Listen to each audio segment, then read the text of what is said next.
এখনো পর্যন্ত কোনো ধরনের কোনো জ্বালানি মূল্য বৃদ্ধির সিদ্ধান্ত হয়নি। এমনকি পার্শ্ববর্তী রাষ্ট্রে জ্বালানির যে মূল্য আছে তার সঙ্গেও আমাদের মূল্যের বেশ ব্যবধান আছে।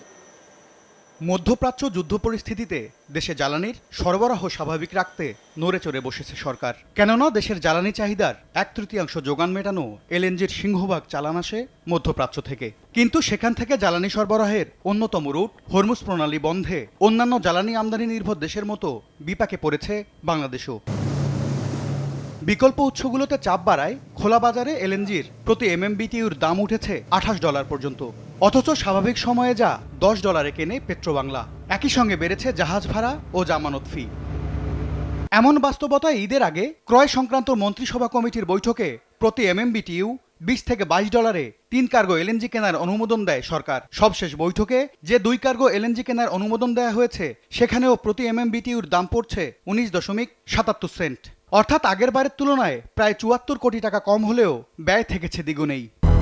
200-র বেশি সার্ভিস ও ফিচারে লেনদেনের সব বিকাশ অ্যাপে সম্ভব।